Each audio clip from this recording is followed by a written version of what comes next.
So hello, everyone. I'm Nancy. Sorry. That was my mistake. No, the message came up, so I knew I was muted. So my name is Nancy Lex, and I am a knitwear designer. And a while ago, and Susan's here, so I'm just going to use her name and talk about her.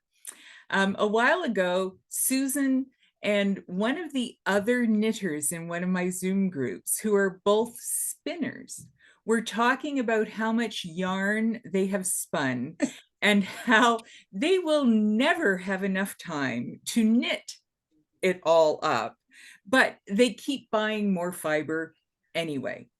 So I and Susan and all the others in the group are from the States. So I leaned into the camera with a little conspiratorial wink and said, well, I know a knitter in Canada who would love to try knitting with your handspun. And Susan sent me some. And it was a beautiful set. I'm afraid I knit a cowl for myself and it's put away because it's with all my winter stuff because it's, so it's with my coat.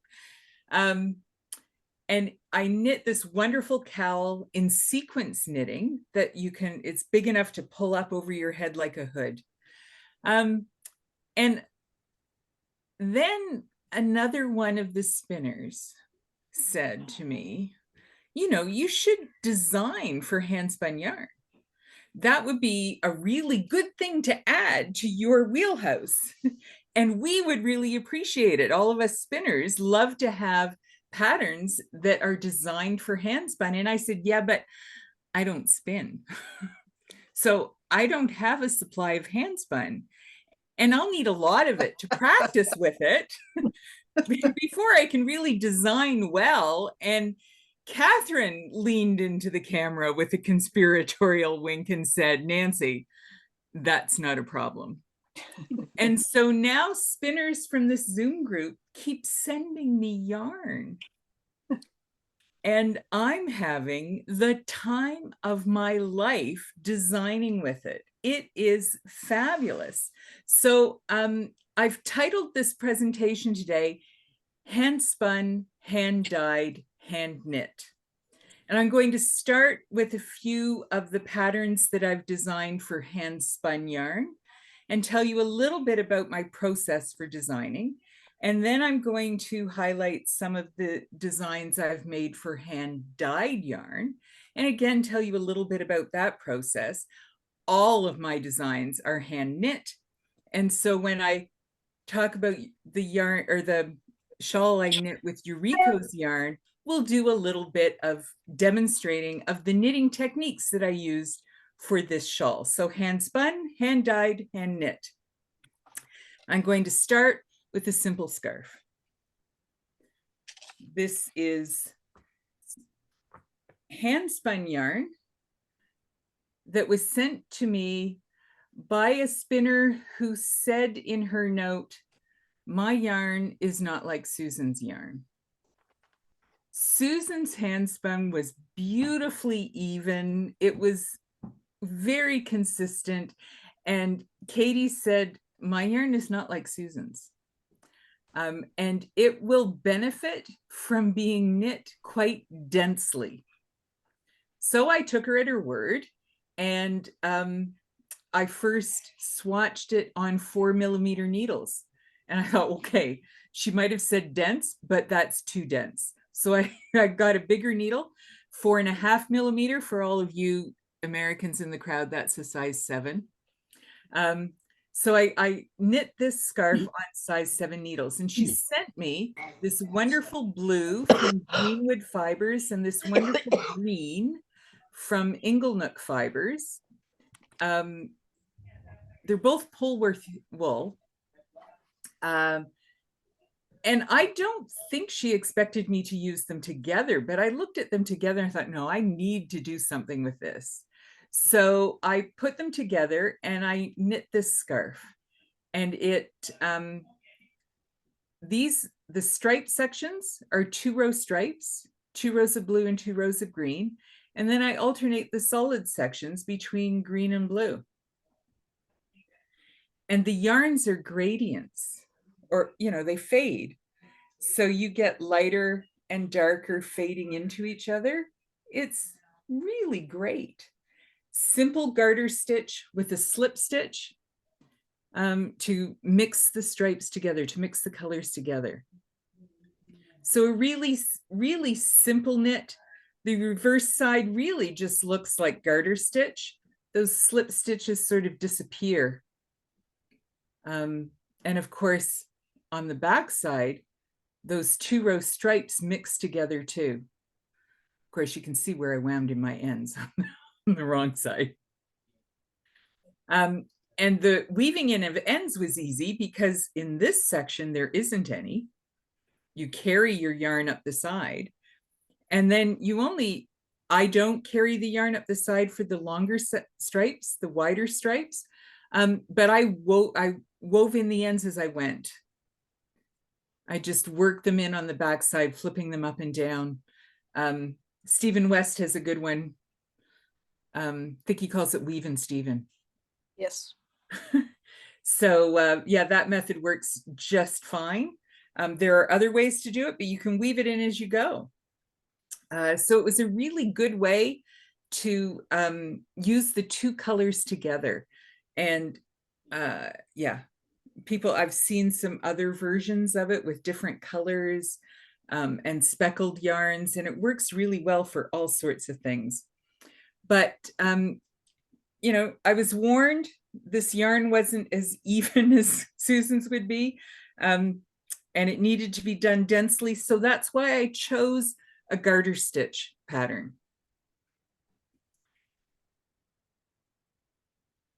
And then I want to show you this one. Oh, by the way, links to all the patterns that are all the designs I'm showing you today, those Ravelry links are in the handout.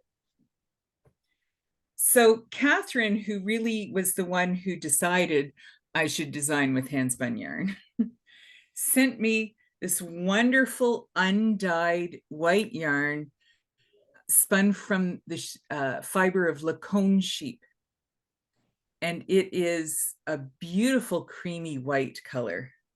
A little bit away from the light, maybe in the shadow, it's a little better.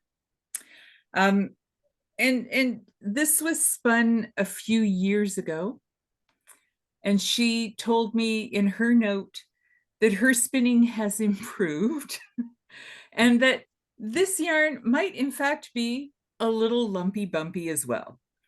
And I started knitting with it on a 4.5 millimeter needle because I knew I wanted to do some lace with it because, white lace is just beautiful. But 4.5 millimeters was a little too big for this yarn in lace. It just got too messy. So I backed that one up to 4 millimeters. That's a 6 for all you Americans. And I knit this boomerang shawl. And I bound off with a picot edge. And I used the cat's paw motif because I know the spinner really likes this little lace motif. So I knew right away, this is what I wanted to use for her shawl.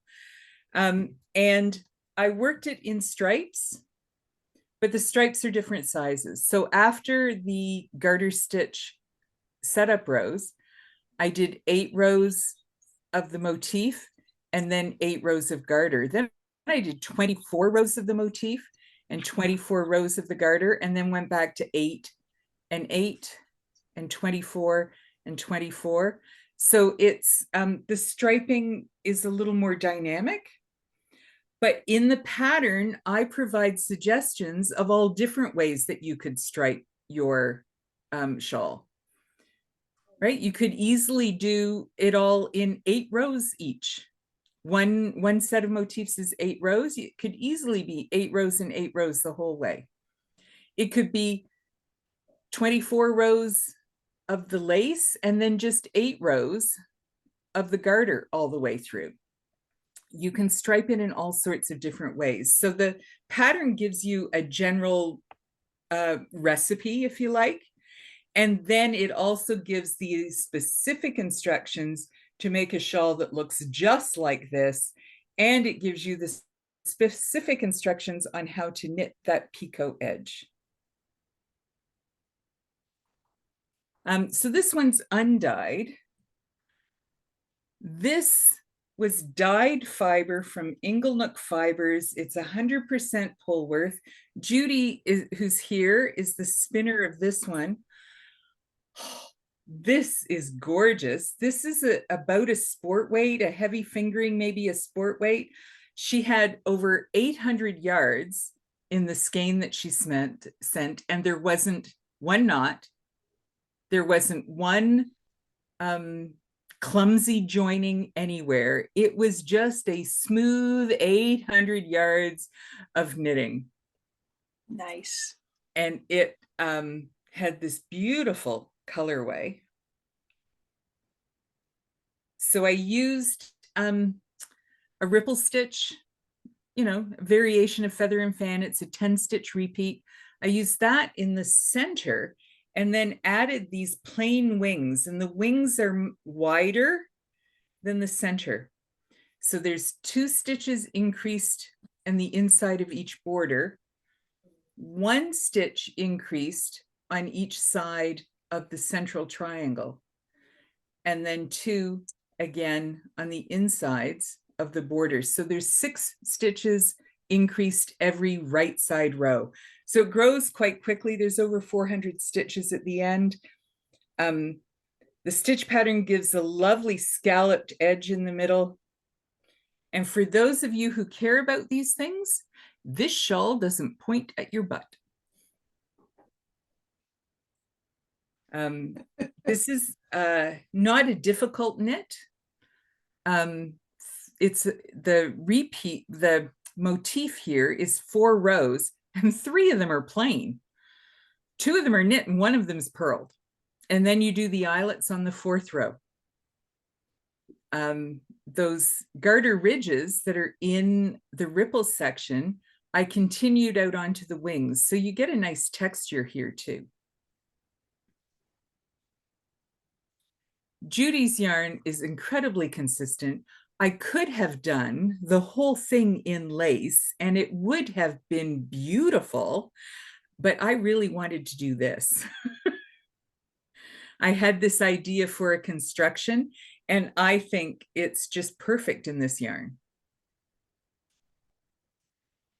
Judy is also a bit of a dyer. So she sent me some yarn that she dyed in the braid before she spun it.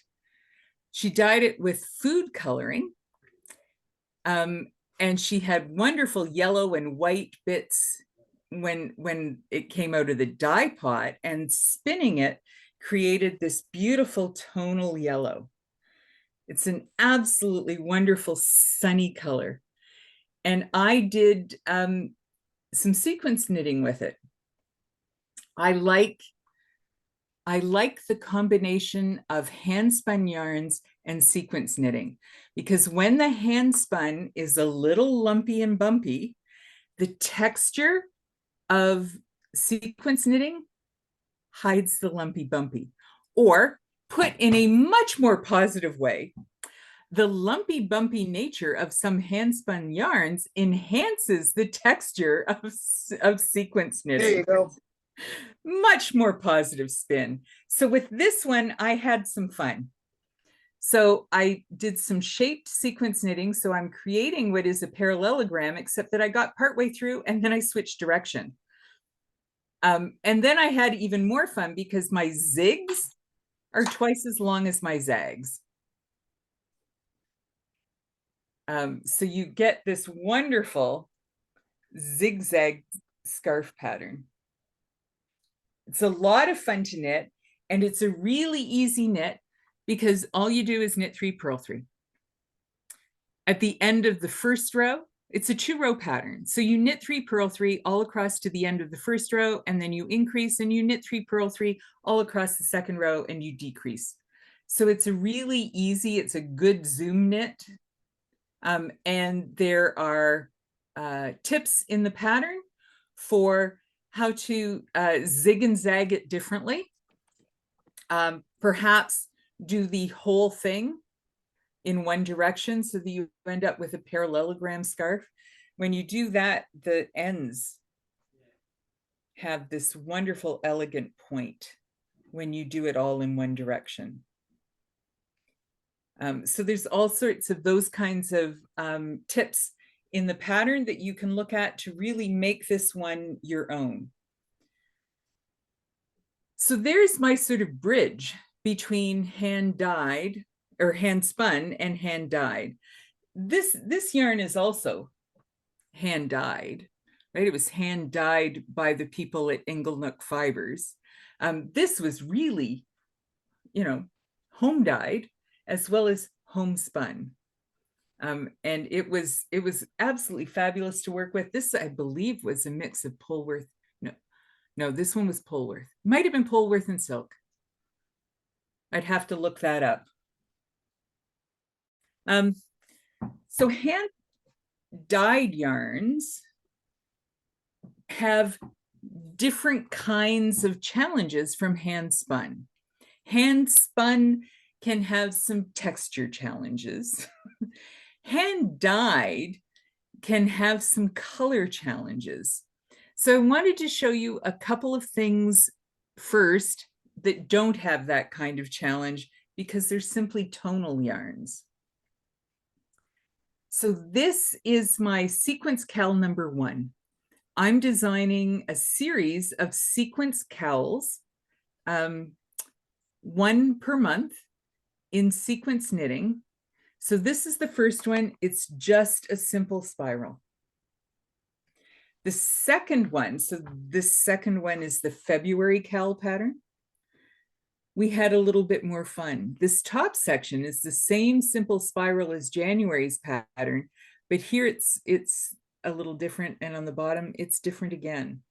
So it's the same sequence. This entire cowl is knit 3, purl 3. The difference comes in how many stitches you have on your needle as you knit that round.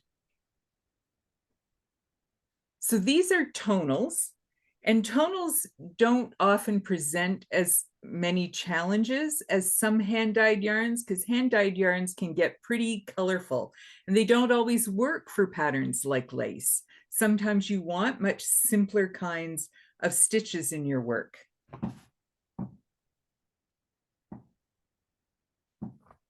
I'm showing you a lot of ripple stitches today. I've sort of been on a ripple stitch binge. Those of you who saw my show in October will recognize this. This is the pattern that I featured then. And it is also much more tonal, right? So the stitch patterns show up very easily. But when you get really multicolored yarns, the stitch pattern starts to disappear.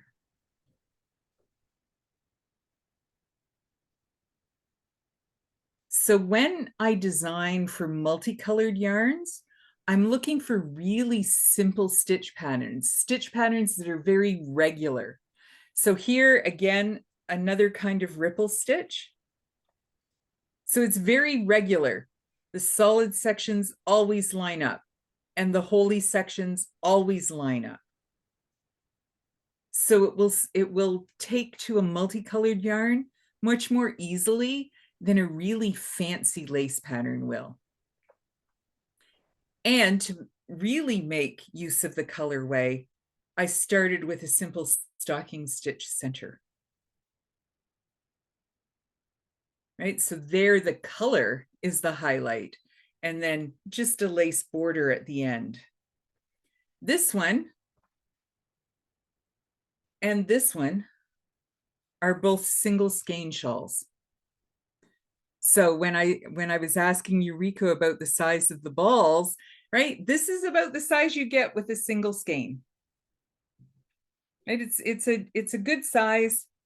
you know, to wear as a little accent. Then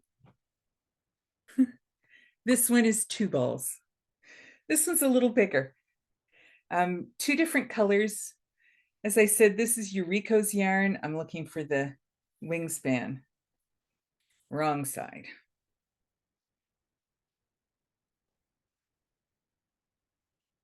So the lighter is tidal pool and the darker is deep sea. And I use them together again with ripple stitches, a simple one on the edge.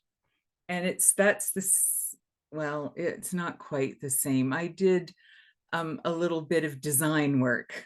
So here, the eyelets come just after the garter ridge. So they're all closer to the tip.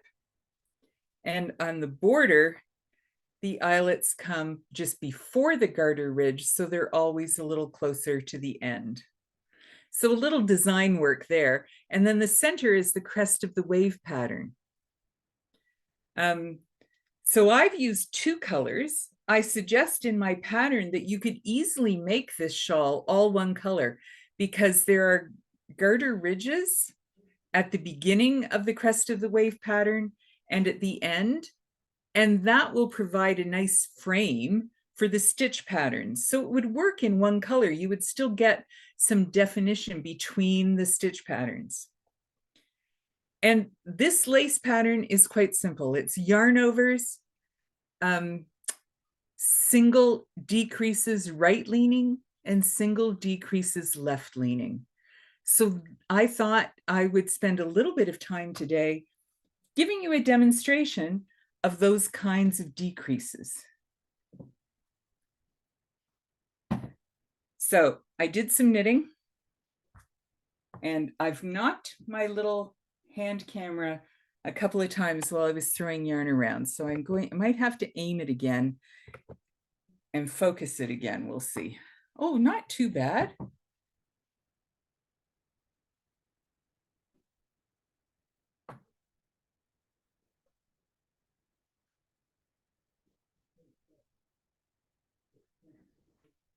So I've cast on enough stitches to show you quite a few, quite a few decreases. There's, I'm using a worsted weight yarn. I've got 4.5 millimeter needles. That's a US 7. I'm using the Prim ergonomic needles today. I like these little teardrop points. They're not great if you've got to knit 4 or 5 together because they're hard to get that little teardrop point into all those stitches. But otherwise, I really like them. I hit my tip a lot with my finger, and I need to change my screen so I can see my hands on the screen. There we go. I touch this tip a lot. So when it's a really sharp tip, I put holes in my fingertips. These ones, they do come to a fair point again, but they don't hurt as much when you are pushing the tip as much as I do. So I've cast on enough stitches that I can show you each of the decreases that I want to show you today 3 times. I have 6 different left leaning decreases. And I will show each of them to you 3 times as we go across this row. But I'm going to start with the right leaning decrease. So knit my border stitches and knit 1 more stitch. And a right leaning decrease is almost always just knit 2 together. I need my shade up. That will get a little bit better light. So knit 2 together.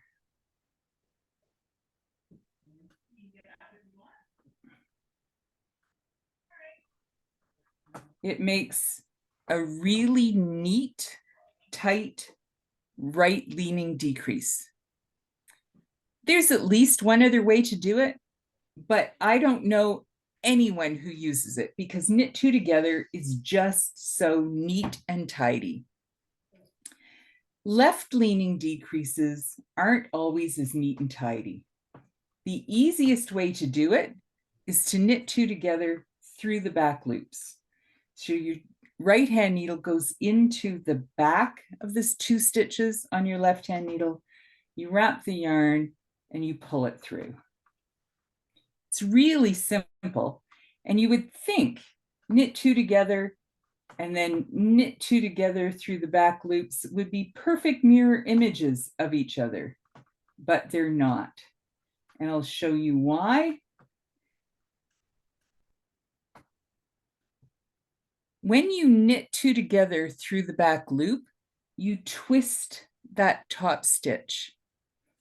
So the legs aren't coming up as neatly as they did on the knit two together. So it's not an exact mirror. If you don't mind the look of that cross coming up, then you can absolutely knit two together for all of your, I didn't need to knit that one. I'm not sure I've got that many. Knit two together through the back loop. You can do that through all of your knitting as long as you're consistent. Then all of your left-leaning decreases will have that cross. If you don't like the look of that cross, then you have to reorient that first stitch. So this is the way I learned how to make left-leaning decreases. And this is the left-leaning decrease that I see in most patterns that came out in the 70s and 80s. So you slip the first stitch knitwise. That reorients that stitch. So now the forward leg is at the back. You knit the next stitch and then you pass that slip stitch over.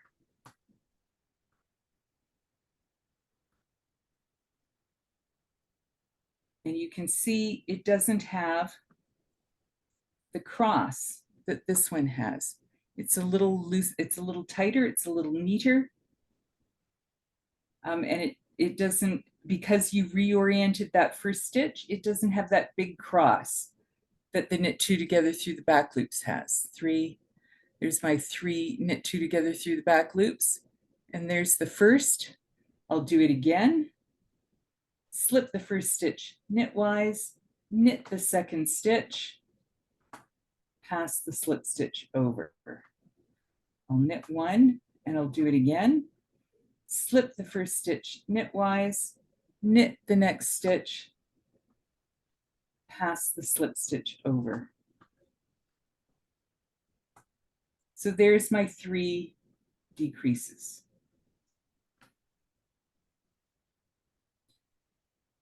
Some people find if they knit the second stitch through the back loop, it's a little tighter. So I'll show you that one too. So you slip the first stitch knitwise, you knit the next stitch through the back loop,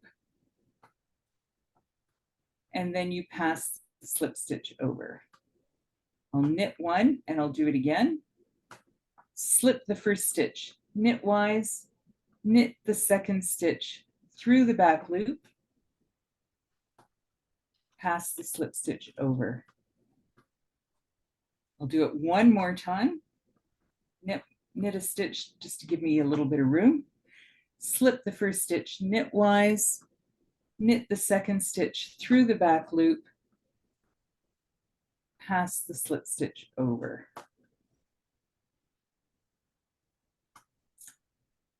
If I spread that out a little, you can see they are a little tighter than the 3 that were just slip, knit, pass over. The slip, knit through the back loop, pass over is just a little tighter, a little neater. That's the decrease that was popular quite a long time ago. Today, the one you see most often is the slip slip knit, the SSK. And the traditional instructions for the SSK are to slip one knitwise, slip the second one knitwise, insert your left hand needle into the fronts of those stitches so that you can knit them together through the back loops. And that gives you a left leaning decrease right there. I'll knit one and I'll do it again. Slip one knitwise, slip a second one knitwise, insert your left hand needle into the fronts of those stitches and knit them together through the back loops. I'll knit one stitch to give me some room. Do it one more time, slip one stitch knitwise, slip a second stitch knitwise, insert your needle and knit the two together through the back loop. Those are the traditional instructions, and you can see those decreases there. They're nice and neat. But there's another way to do an SSK, and on your handout, it's labeled My Favorite SSK. That is not the name of it. It's just because it is my favorite SSK. So it starts the same. You slip the first stitch knitwise. You slip the second stitch purlwise. You insert your left hand needle into the fronts of those loops and knit them together through the back. I'll knit one and do it again. Slip the first stitch knitwise, slip the second stitch purlwise. Insert the needle in and knit those two loops through the back loop. I like this because I can do it quite fast. You slip it, you don't even take it out, you just stick it in. I'll knit one and I'll show it to you again. Ba-dum, ba-dum, ba-ding, dum, out. That's my favorite SSK. I think it's a little neater than the traditional one. And I think it's faster. That's really why I do it. I think it has a nice rhythm to it. But you can do a continuous motion SSK. So far, it's required slipping stitches off the needle. You can do it in one motion. I think this is what Susan does. I find it a little more cumbersome. So you go knitwise into the first stitch, you pivot around, and you go through the back of the second stitch. Yarn around the needle, and you come out. See, I don't like this one. You come out the same way you went in. There we go. It's easier if I do it faster. Knit one, go in as if to knit, into the second one as if to knit through the back loop, wrap your yarn, and come out the way you went in. I'll knit one to give me some room. Into the first as if to knit, into the second as if to knit through the back loop, around, and out the way you went in. So it's really a continuous motion version of my favorite SSK, because you're slipping one, the first one, you're working as if to knit, the second one, you're working as if to purl, and you're knitting them both together through the back loops. So it's very, very similar to what I do as my favorite SSK, but it's all done in one continuous motion. And I have a few stitches left. If anyone wants to see any one of those decreases again. Let me switch to gallery view and see if anybody is looking with crossed eyes, like, what the hell was that?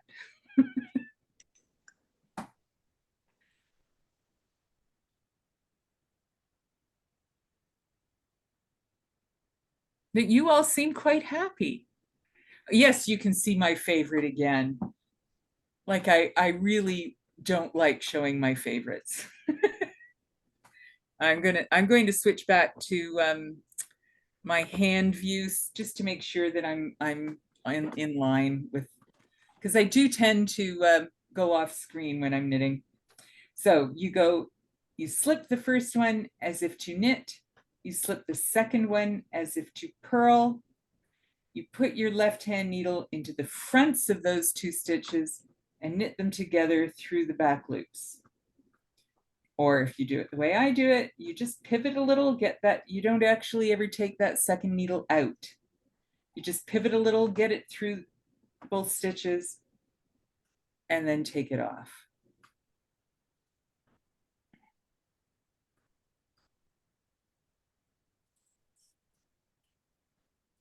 Here we go.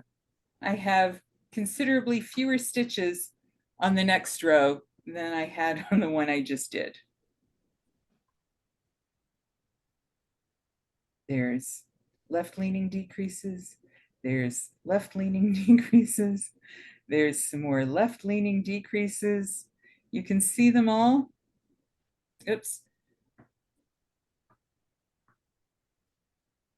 And here you can really see the cross in those knit through the back loop ones compared to all the others going across.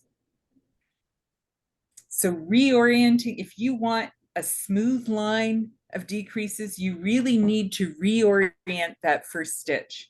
If you don't mind that cross and you just want something simple to do, just use the knit through the back loops, but always be consistent. Do it through your entire project so that they all look the same. I don't think Katie's here. I think that would be her choice. But you can see there, you know, once we've started reorienting them, those decreases are much smoother.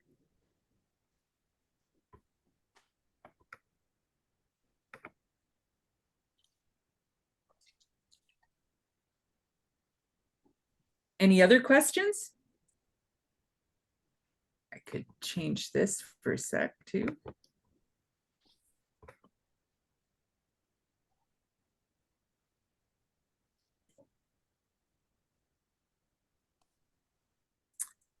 Well then, let me give you a bit of a sneak peek. Some of the knitters on my Zoom don't like it when I do this because these patterns are not available yet. And so they get mad at me. And when is this pattern going to be available, Nancy? And when is this pattern going to be available? And my standard answer now is like next year. I have a lot of deadlines coming up. So, and here's the real deal.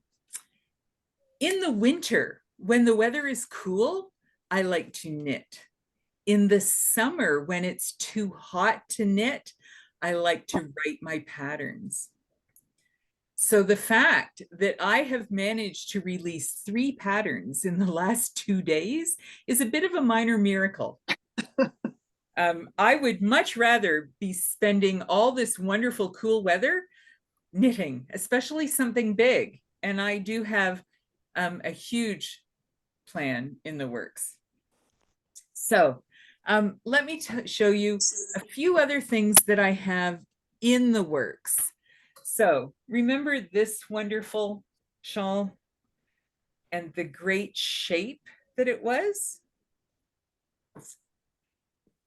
I did it again with a different stitch pattern in the center. So this is also Judy's hand spun yarn. This colorway is called cockle shells. So I wanted to find a stitch pattern that reminded me of shells. And I used this one. It has, the stitch pattern creates a scalloped edge at the bottom. And I used a picot edge all the way across this one, and I put them very close together. This shell stitch has 2 garter ridges before you go on to the next repeat. So I carried those 2 garter ridges across the side panels of the shawl too. But again, I just did plain. I knew that the colorway, this color was very long and it would stand up to more lace patterning, but I really like the contrast between the plain wings and the center. And if you wear this just draped over your back, this panel comes down through your back, across your shoulders. It's really great. And of course, if you wear it with this at the front and twist it around, you really highlight. Yeah, sorry. Scary Carrie is like, next year, you say. I'm hoping a little sooner, but yeah, it will take me a while. But yes, I really like this stitch pattern with this shape. And then because I know people don't always want big things, they just want little scarves. I took some of Judy's yellow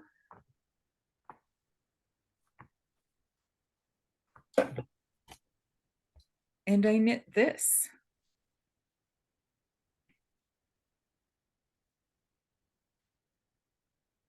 So this one is knit from side to side. It starts with a little cast on here, and then you get increases just inside this garter stitch section all the way down. So you're just knitting the border at the same time. It's just knit back and forth. It's really easy. And it is quite a simple lace stitch pattern. And when you get to the middle, you just start decreasing. So I really wanted to make the best use of the yarn that I had. I had about 390 yards. So I just kept weighing it. And when I knew I was close to halfway, I started decreasing.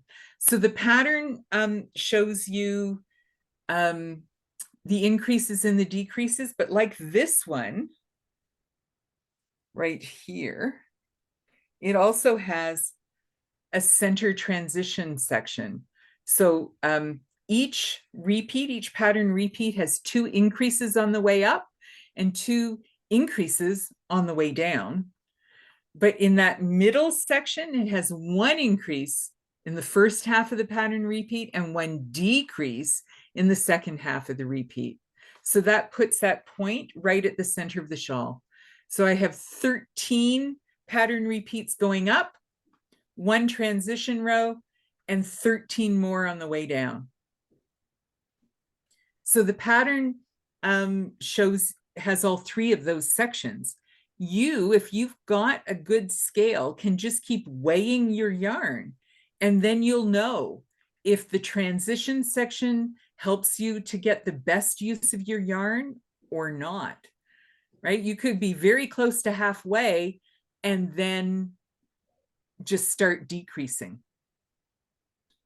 But if you know you've got enough to do another repeat, but not really enough to do 2, then do a transitions section and then start your decreases. And if you don't have a scale, guess and play yarn chicken. So those are some more hand spun projects.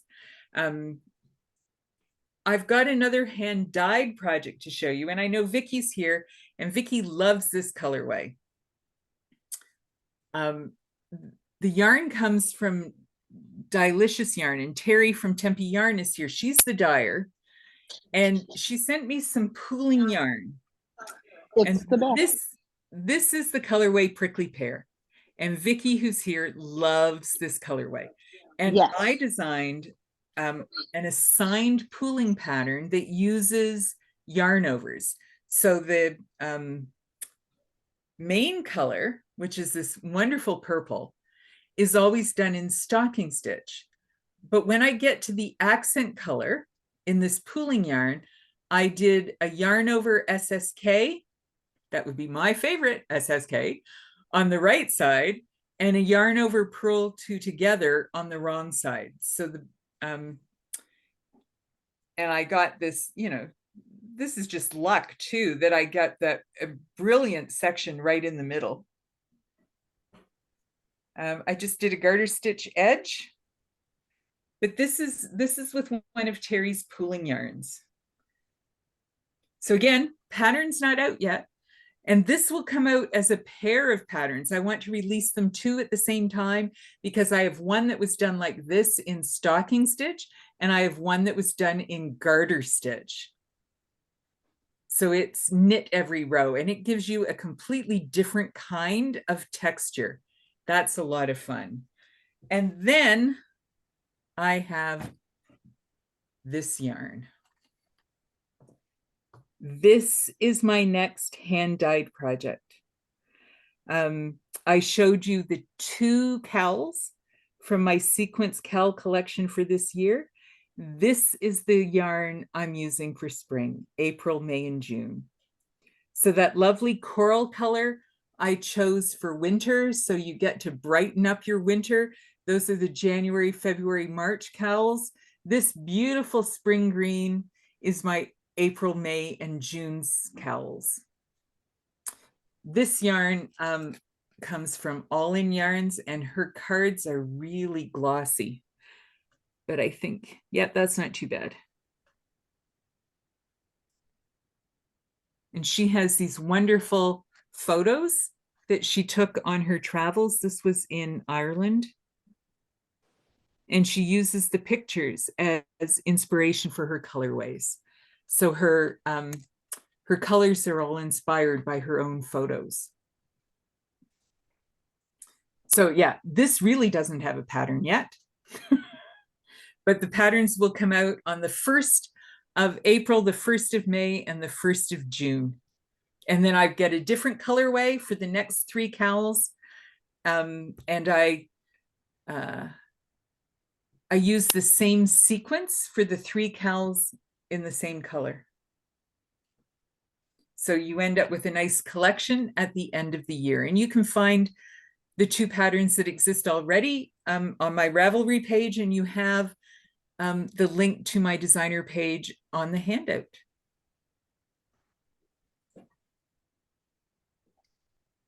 $1:58 according to my clock. I think that's pretty good timing. Any other last minute questions?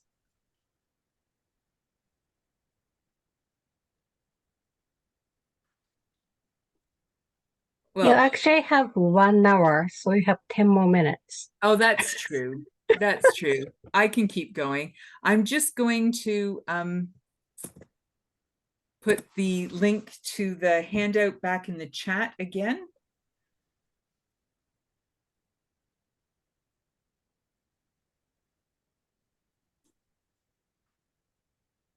Okay, I'm going to turn off my camera so I can get up and walk a bit. And I'm going to get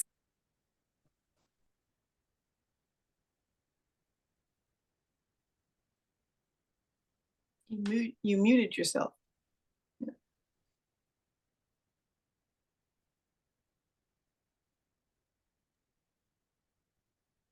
I believe she went somewhere to get something, Yes. but yes, she muted herself too. Wow, I'm learning a lot today. This is awesome. I muted myself because I knew I was going to have to scrape my chair along the floor. Didn't want that to bother everyone. So I'll show you another hand spun project and another hand dyed project, neither of which are even blocked. So you're getting to see the really rough work now. Although this is a sequence knitting cowl or scarf. And sequence knitting doesn't need a lot of blocking. I don't think I'm going to wet block this. I think I'm just going to steam block this. And I generally like to wet block things because, frankly, everybody's going to have to wash it eventually. So I like to wet block things, but I think this time I'm just going to steam block it. So this is another sequence knit worked on the diagonal. So you get these lovely points when you wear it. these points at the ends. And this, oddly enough, this comes from the same company as dyed this sapphire blue. So Katie spun this yarn into a continuous gradient. Catherine split the colors. So I've got this instead. Nice. So I color blocked this one. I only had about half as much of the dark as I had of the light and the medium shade. So I thought about striping, because you can always make these two stripes twice as wide as this stripe. That's not a problem. In fact, I'm going to talk about striping that way in an upcoming workshop in July, but there's no information on that yet, so I'm not going there. But yeah, but I decided to color block instead. So I started with the lightest shade of turquoise, and then I went into the darkest, and then I finished with the medium. And you can see there's still wonderful tonal. I get a bit of striping in each of the colors. It's lovely yarn. This was Targhee. This was also Catherine's idea. She wants to send me yarn that's been spun from the fleece of different sheep. So she sent me some Lacone, she sent me some Targhee. I now am working with some merino and silk that came from her. And that's the first of the merino I've gotten. The spinners that I know seem to really like Polworth a lot more than merino. And then to talk about hand-dyed projects, and again, not blocked. So it's a bit of a mess. It's also got a lot of eyelets. So, you know, it's a lacy, scrunchy mess unblocked, but it's really cool. So this is also Terry's yarn from Tempe Yarn. You can see her on this, well, you can see her picture on the screen there. Well, it's not even a picture of her, but you know what I mean. You can see her icon on the screen. This is her yarn. It's called Carefree. There's 600 odd yards in a skein, and it's a proprietary method of dyeing, and it starts really dark. And then it transitions to really light, and then transitions back to the dark. It's really fun to knit with. And when I saw the transitioning yarn, I knew I wanted to do something asymmetrical, but I really wanted it to be top down. I didn't want to do another boomerang, those side-to-side boomerangs where it would be dark in the one point and then get light and then get dark at the other end. I wanted something that was top down, but still asymmetrical. So it's shaped differently. This half has one increase at the inside the border and one increase inside the spine. This half has one increase inside the spine, but two increases inside the border. So this side is longer. Unblocked, it's about 6 inches longer. And then to really highlight, I just knocked my other camera again, to really highlight that asymmetry, this is solid with garter ridges, and this is eyelet with garter ridges. So those garter ridges from the eyelet pattern continue across the solid side. So I've got asymmetry in the shaping and asymmetry in the patterning. And I think it really does a good job of showing this particular dyeing method. I think it shows it off well. But it needs a good blocking. And then I'll release the pattern next year. And Terry, I promise to get it sooner than next year. That's just a joke.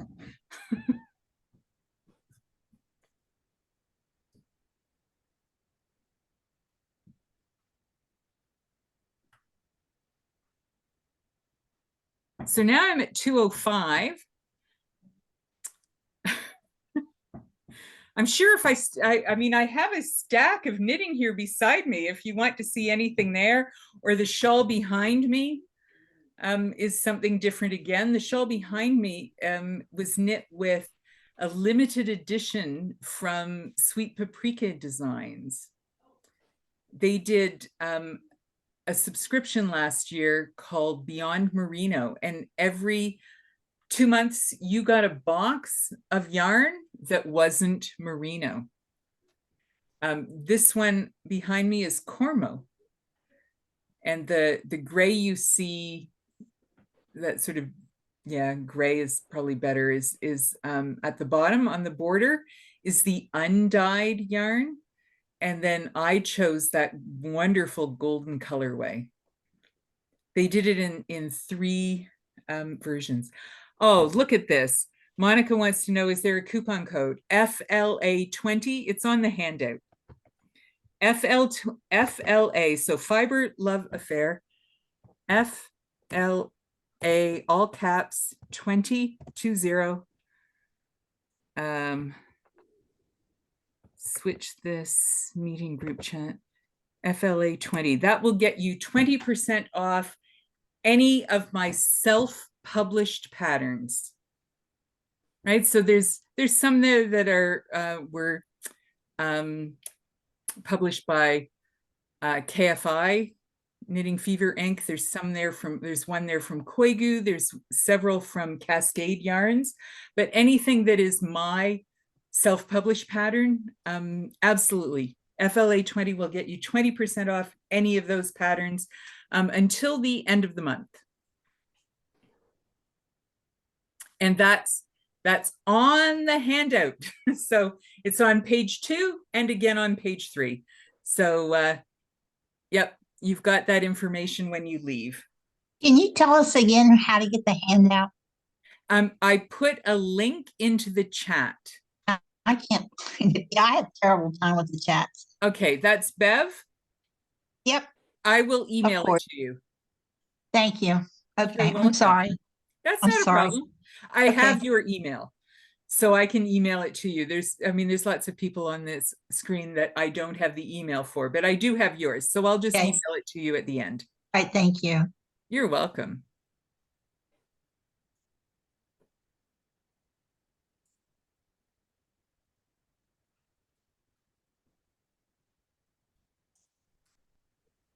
Okay, any other last minute question for Nancy?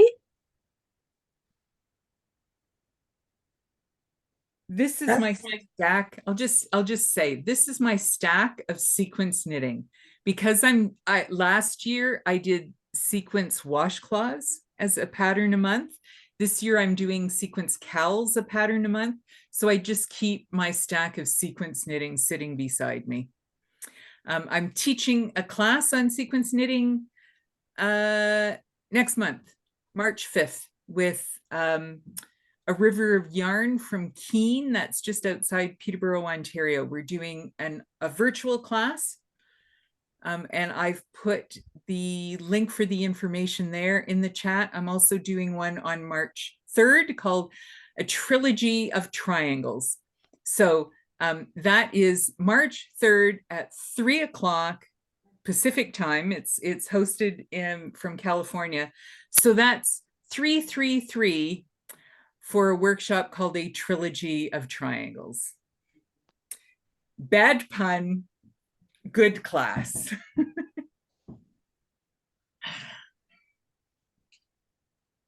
Okay, thank you so much, Nancy. Well, thank you everyone for coming.